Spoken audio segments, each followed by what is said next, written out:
안녕하세요. 오늘 교육 PPT를 진행할 영화노조조합원 이상길입니다. 본 영상을 끝까지 보신 후 교육 이수 확인을 위해 구글 폼 설문을 꼭 작성해 제출해 주세요. 영화노조 신규 노조원 교육 함께 해요 영화노조 이제 시작하겠습니다. 오늘 교육 진행 순서는 영화노조 소개, 노동, 노동자, 사용자의 개념 이해, 개정금기법의 설명 순으로 진행됩니다. 우선 영화노조 소개는 영화노조의 시작과 조직에 대한 설명, 그리고 활동을 소개합니다. 영화노조의 초창기 활동 중에 2001년 대종상 영화제 시상식장 앞에서의 임금체불 등에 대한 항의 피켓팅을 예로 들 수 있습니다. 레드카펫 밖의 스태프를 일반 시민에게 알린 첫 케이스였습니다. 이후 발자취를 살펴보면 2001년 부서별 협의회 발족, 2003년 사부조수연합을 거쳐 2005년 드디어 영화노조를 설립하였습니다. 2006년 세계 영화노동자 토론회 개최로 본격 활동을 시작했습니다.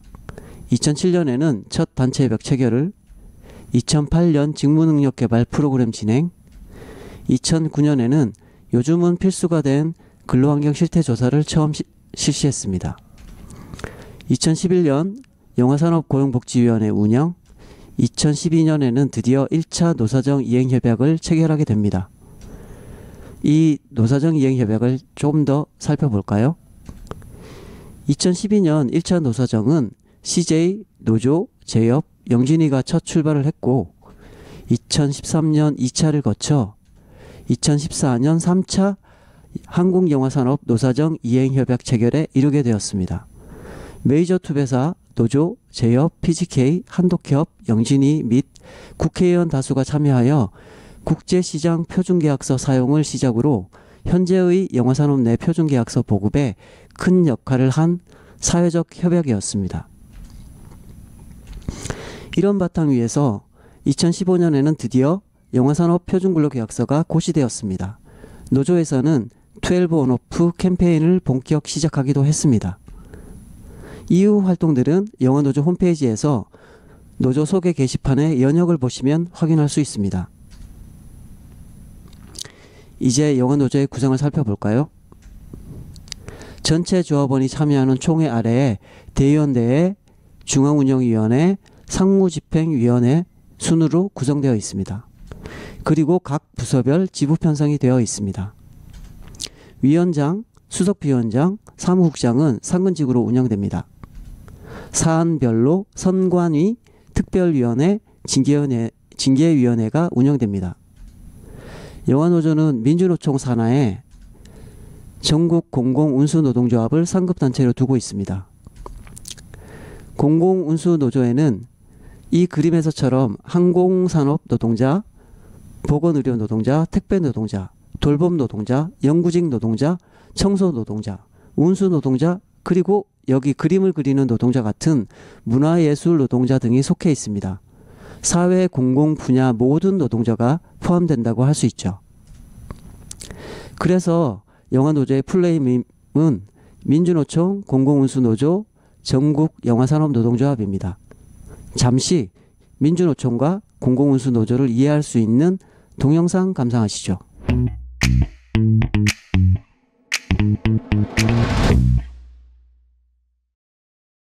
사장님과 싸우고 싶을 때 있으시죠? 이렇게 계속 일하다가 뭔 일 나겠다 싶을 때 있으실 거예요. 그런데 혼자서 얘기해봤자 씨알도 안 먹힐 게 뻔하잖아요. 그래서 뭐라도 해야겠다 생각한 사람들이 모임을 하나 만듭니다. 회사와 싸우기 위한 노동자들의 모임. 우리는 이 모임을 노동조합이라고 불러요. 모이긴 모였는데 뭐라도 좀 해보려고 하니까 현실이 그렇게 녹록치가 않은 거예요. 직원들 사이에 노동의 니은자만 나와도 사장님이 칼부림을 하거든요. 회사는 매년 설립일에 최대의 위기라고 하시는데 노동조합 못 만들게 하는 데는 회사 자산을 전부 쏟아부을 기세예요. 사장님들이 이 정도로 노동조합하는 걸 싫어하다 보니 노동조합을 만들기 너무 어려워요. 노조가 이미 있다 하더라도 운영하는데 어려움을 겪는 곳들이 많았어요. 가만히 있을 순 없잖아요. 이렇게 저렇게 사람들이 계속 다치고 죽어나가는데요. 그래서 사장님이 어쩌지 못하는 더 크고 강한 노동조합을 만들게 됐어요. 바로 산별 노조, 산업별 노동조합이에요. 한 가지 쉬운 예를 들어볼까요? 동네에 서로 다른 이름의 냉면집이 5군데, 횟집이 7군데, 파스타집이 6군데, 그리고 해물탕집이 2군데 있다고 생각해볼게요. 여러 식당의 장점을 공유하고 단점을 함께 해결해 나가면 훨씬 더 좋은 식당이 될 수 있겠죠. 더구나 맛집이라고 소문이 난다면 가맹점도 많이 늘어날 거고 더 많은 사람들에게 맛있는 음식을 맛보게 해줄 수 있을 거예요. 이런 경우 각 분야별로 전문 체인을 만들면 어떨까요? 기존의 식당 사장님들은 전문 체인에 가입하게 되는 거죠. 냉면집과 파스타집을 모아서 면 요리 전문 체인을 만들고요. 횟집과 해물탕집을 모아 해산물 요리 전문 체인을 만드는 거예요. 이렇게 하면 겹치는 메뉴를 줄이고 서로의 노하우와 정보를 공유할 수 있어 효율적이고 전략적인 운영이 가능해지죠. 노동조합들도 바로 이 방법을 선택했어요. 산업별로 모여서 다시 노동조합을 꾸렸죠. 자동차와 선박, 중장비, 철강 등 금속산업과 관련한 회사의 노조들이 모여 금속노조를 만들었고요. 판매와 유통 등 다양한 서비스 회사의 노동자들과 노조들이 모여 서비스 노조 연맹을 만들었어요. 공공기관과 화물운수 회사의 노조들이 모여 공공우수 노조를 만들었고요. 병원과 의료 서비스를 제공하는 회사들의 노조들은 보건의료 노조를 만들었죠. 그 외에도 수많은 산업의 다양한 직업이 각자의 산별 노조를 만들었어요. 각 회사에 있던 노동조합들은 이제 산업별 노동조합에 편입되어 각 산업별 노동조합의 지회와 지부가 됩니다. 덩치가 더 커지니 힘은 더 세지고요. 다양한 지회와 함께하니 전략도 더 다양해지죠. 더 좋은 건 이제 내가 다니는 회사의 당장은 나와 함께 노조를 만들겠다는 사람이 하나도 없어도 노조에 가입할 수 있다는 거예요. 내가 속한 회사의 특성에 적절한 산별 노조에 가입하면 되거든요. 그러면 혼자서도 산별 노조와 함께 사장님과 싸울 수 있게 되는 거죠. 이렇게 서로 힘을 모아 잘 되나 싶었는데 산업의 구분을 넘어 노동이라는 문제 전체에 대응해야 할 필요가 생겼어요. 사장님들도 뭉쳐서 사용자 단체를 만들고 정부를 흔들어 노동자에게 불리한 노동정책을 만들기도 하거든요. 더 큰 힘이 필요했어요. 그래서 사람들이 더 강하고 커다란 노동조합을 만들죠. 바로 민주노총, 전국 민주노동조합 총연맹이에요. 가장 커다란 싸움을 위한 조직이죠. 산업별 노동조합들은 민주노총으로부터 노동조합 운영의 노하우와 전문가를 지원받고요. 회사와 협상을 하거나 투쟁을 해야 하는 경우 수많은 민주노총 조합원들의 연대의 힘을 얻을 수 있죠. 그리고 새롭게 설립하려는 노동조합의 경우에도 성공적인 노동조합 설립의 노하우를 지원해줍니다. 이런 민주노총을 어디서 찾을 수 있냐고요? 여러분들 동네 구석구석에 있어요. 서울, 인천, 경기, 충북, 대전, 세종, 전북, 광주, 전남, 대구, 경북, 부산, 울산, 경남, 강원, 제주 없는 곳이 없죠. 산별노조는 노동계의 어벤져스예요. 전국 민주노동조합 총연맹, 민주노총은 어벤져스 본부 정도가 되는 거죠. 타노스 같은 사장님이 왔다고 쫄아서 퇴사할 필요 없어요. 타노스 같은 사장님은 대한민국의 회사 수만큼 존재합니다. 어딜 가나 똑같다는 말이에요. 어벤져스와 함께 노조하세요. 그들이 하루아침에 어벤져스가 된 게 아니니까.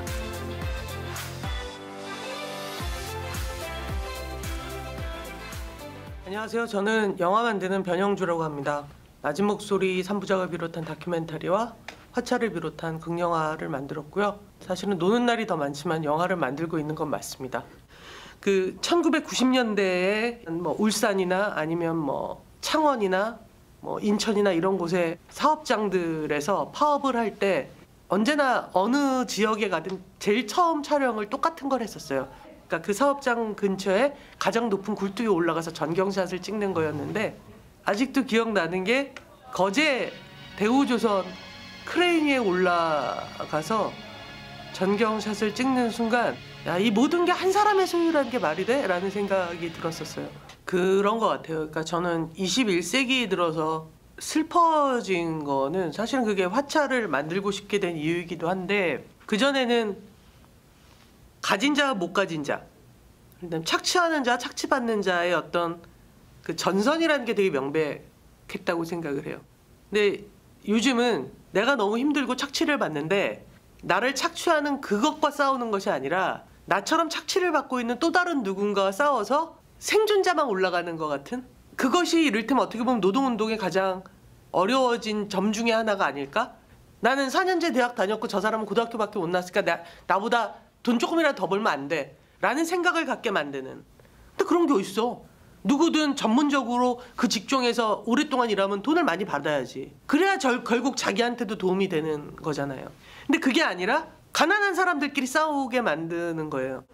야, 얘네 명단 좀 가져와. 그러면 성의 없게 네이버 뒤져보고 민노당 지지했다네. 야, 그럼 이 명단 가져가면 돼. 뭡니까 그게? 정말 내 연출부에 그런 식으로 조사해오는 애 있으면 난 진짜 해고사유라고 생각해요. 그거. 문화체육관광부 직원분들 빨리 노조에 가입하세요. 여러분들이 90% 정도가 만약 공공노조에 가입돼 있었잖아요. 그러면 블랙리스트 같은 거 안 하고 노조에서 못 한다고 해도 돼요. 왜냐면 90%를 자를 수가 없거든. 공공운수 노동자 뭐 이런 이름을 들었을 때는 어떤 이미지가 좀 떠오르세요? 운전을 잘 하시는 분들이 많겠구나. 철도도 운전하는 거 아닌가요? 기차도? 어찌됐건 기차도 운전을 하는 건 맞잖아요. 그게 버튼이던 핸들이건. 네. 네, 그러니까 운전 잘 하실 거라고. 영화 감독 입장에서 내 마음대로 촬영하고 싶죠. 영화 감독 입장에서 야 이거 더 찍자 했을 때 더 찍고 싶어요. 그런데 영화산업노조가 생기면서 그게 불가능해졌어요. 솔직히 영화 감독으로서 좀 불편하죠. 아니 솔직히 그래요. 근데 어느 순간 깨닫는 거예요. 야 내가 진짜 영화를 만든다는 미명하에 그러니까 그동안 불법 노동 행위를 자행하고 있었던 거구나. 그래서 저는 제 다음 영화의 스태프들이 전부 다 영화산업노조에 가입된 사람들이길 바랍니다. 불편하겠죠. 조심해야겠지. 훨씬 더 명백한 환경에서 좋은 영화를 만들어낸다면 저는 또 저를 넘어서게 되겠지요. 산업노조 화이팅! 은연중에 다 내 자랑인 것 같아요. 좋은데? 기본적으로 극장에 오는 관객 수가 느는 게 중요해요. 어떤 영화의 관객 수가 아니라 극장을 찾는. 그 극장을 찾는 분들이 많아지려면 보다 많은 분들이 금요일 날 밤에 식구들과 친구들과 가볍게 외식하고 영화 한 편 보고 맥주 한잔하고 집에 들어갈 수 있을 정도의 여유가 있어야 돼요. 그러려면 굉장히 큰 적 중에 하나가 해고예요. 저는 영화 산업의 굉장히 중요한 적이 해고라든가 그 비정규직 문제라고 생각해요. 사람들이 적어도 영화 한 편 보고 술 한 잔, 맥주 한 잔 마실 수 있을 정도의 여유가 있는 삶을 만든다면 기본적으로 영화 관객 수가 늘 것이고 또는 보존될 것이고 그러면 나도 먹고 살 수 있다라고 생각하기 때문인 것도 있어요. 그 강풀 작가의 조명각이라는 웹툰을 원작으로 영화를 준비하고 있고요. 내후년 그 여름에 영화를 보실 수 있겠네요. 네. 재화 개봉할 때 꼭 극장 가서 영화 봐주세요. 네. 공공운수노조원이 몇 명이죠? 엄청납니다. 그러니까 몇백만 아닌가요? 다 셀 거야 내가. 당신에게 도움이 되는 생각보다 강한 힘 공공운수노조가 있습니다. 당신 편을 만드세요. 익숙한 변영주 감독의 소개 영상 잘 보셨나요? 최근 반가운 소식으로 2019년 신설된 후반 사운드 지부 소식이 있습니다. 후반 녹음업체 소속 노동자가 단체로 가입하여 임금 및 근로환경 개선 활동을 시작하였습니다. 올해 첫 지부총회도 했으며 지부장, 부지부장, 지부 사무국장도 선출하여 활동 중입니다. 기존의 다양한 지부에서도 후반 사운드 지부와 같은 활동을 할 수 있도록 해야겠죠? 영화노조의 주요 활동으로는 영화인 신문고 운영, 단체협약 체결, 법제도 개선, 노동 개선 캠페인 등 다양한 권익 증진 활동을 예로 들 수 있습니다. 이제 영화노조의 최근 연대 활동을 소개하겠습니다. 한 해 약 2,400명이 산재로 사망합니다. 하지만 책임기업의 징역형은 0.03%에 불과하고 사망자 1인당 432만 원이라는 벌금액에 불과합니다. 그래서 중대재해기업처벌법 만들기에 연대를 하고 있고 2019년 김용균 노동자 사망 사건을 계기로 산재법이 전면 개정이 되었습니다. 하지만 정작 김용균과 같은 간접고용 노동자는 이 법의 적용을 받을 수 없는데요. 그래서 위험의 외주화 금지 활동에 연대하고 있으며 영업비밀이라며 최소한의 공개도 회피하는 기업에 대해 유해 물질을 다루는 노동자의 알 권리와 지역 시민의 안전을 위해 노동자 알 권리 강화에 연대하고 있습니다. 이렇게 영화노조는 노동조합으로서 연대 활동을 하고 있습니다. 노동조합을 좀 더 살펴볼까요? 개별 노동자가 자주적으로 단결하여 만드는 것이 노동조합입니다. 이렇게 하트 모양으로 만든 이유는 노동자는 사람이고 노동권은 인권의 문제라는 걸 얘기하고 싶어서입니다. 이제 노동조합 할 권리를 살펴볼까요? 단결권, 단체교섭권, 단체행동권이 노동 3권인데요. 그중 단결권이 노동조합 할 권리입니다. 국제노동기구에서는 결사의 자유라고 표현하고 있으며 사람이면 누구나 태어나는 동시에 가질 수 있는 인권의 하나로 보고 있습니다. 대한민국 헌법에도 나와 있죠. 하지만 한국은 무려 30년 전인 1991년 국제노동기구에 가입을 했지만 결사의 자유 관련 핵심 조항을 아직 비준하지 않았기 때문에 노동조합할 권리가 완전히 구현된 나라라고는 할 수 없죠. 다음으로 노동조합의 정말 중요한 단체 교섭권을 살펴보겠습니다. 영화산업 내에는 이처럼 다양한 단체가 있는데요. 단체 교섭을 할 수 있는 법적 권한은 없습니다. 단체 교섭권은 노동조합인 영화노조와 사용자인 제작자 또는 교섭권을 위임하여 구성한 사용자 단체 사이에 노조에는 교섭할 권리가, 사용자에게는 교섭할 의무가 발생합니다. 그리고 이 교섭으로 마련된 것이 단체 협약이며 이 합의는 법적 효력을 얻습니다. 영화산업의 사용자 단체 관련해서 2017년까지는 제협 및 PGK와 단체 교섭을 했지만 2018년 이후에는 개별 제작사와 진행하고 있는데요. 이렇게 교섭 상대를 변경한 이유는 사용자 단체에 속한 많은 제작사 중에 일부만이 교섭 위임을 하는 데다가 그 위임사 중 극소수 제작사만이 실제 영화를 만들고 있기 때문입니다. 정작 제작 활동이 왕성한 제작사는 두 단체에 소속되어 있지 않은 것입니다. 그래서 더 많은 조합원이 단체 협약의 혜택을 받을 수 있도록 개별 제작사와의 교섭으로 전환한 것이지요. 다음으로 영화산업 내 노사정이란 걸 볼까요? 노의 역할을 영화노조가, 사의 역할을 제협과 PGK가, 정의 역할을 영진이가 하고 있습니다.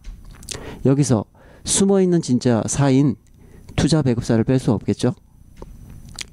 여기서 팁, 한국 영화 수입 분배 구조는 대략 그림과 같습니다.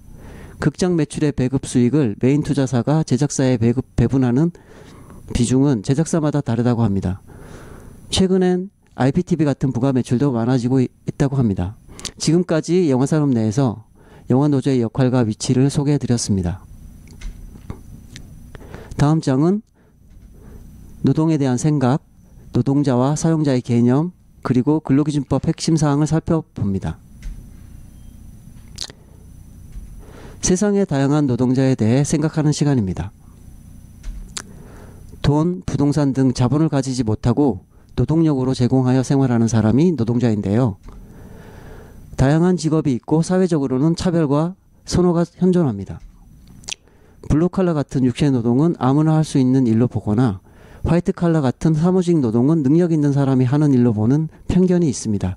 특히 한국 사회는 그런 것 같습니다. 그리고 정서적으로 노동자란 단어는 육체 노동하는 사람으로 인식되기도 합니다. 노동, 노동자, 노동조합이라는 단어 자체에 대해 한국 사회에서는 아직 불편한 정서를 가지고 있습니다. 하지만 세상에 하찮은 일은 따로 있을까요? 여러분은 어떠세요? 적어도 우리는 서로 존중하고 연대하면 좋겠습니다. 제작 현장에선 더 그렇겠죠? 우리가 흔히 근로자와 노동자라는 용어를 같이 사용하고 있는데요. 근로자는 열심히 일하는 사람을 뜻하는 사용자 입장에서의 단어고, 노동자는 일하는 사람을 단순히 뜻하는 가치 중립적인 단어입니다. 그런데 우리가 익숙한 근로, 근로자, 근로시간, 근로기준법 등 모든 단어가 사용자의 가치 기준이 적용된 근로를 사용하고 있습니다. 노동계는 오랫동안 바꾸려 했으며 특히 이번 정부는 바꾸겠다는 약속까지 했죠. 하지만 약속은 휴지 조각이 돼버린 것 같아요. 모든 법적 용어가 근로이지만 생활 속에서만큼은 노동이란 단어 사용에 익숙해지면 좋겠습니다. 법률에서 정하는 근로자의 의미를 살펴볼까요? 팁으로 국가법령정보센터 앱을 설치하면 필요할 때 편하게 살펴볼 수 있습니다. 근로기준법 제2조에는 근로자를 임금을 목적으로 근로를 제공하는 자로 정의하고 있고, 노동조합법에서는 임금 등 수입으로 생활하는 자로 정의하고 있습니다.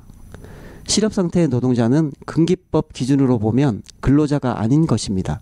반면 노동조합법의 정의로는 근로자로 정의될 수 있겠죠. 법률에서 정하는 사용자의 의미를 살펴보면 사업주, 사업의 경영 담당자 또는 근로자에 관한 사항에 대해 사업주를 위해 행위하는 자로 규정하고 있습니다. 영화 현장으로 보면 제작사 대표, PD, 연출감독 정도가 통상이에 해당하는 것 같습니다. 다음으로 근로기준법을 간략하게 살펴보면 근로계약 작성 의무, 근로계약에 포함되어야 할 세부 내용, 해고 예고수당의 기준,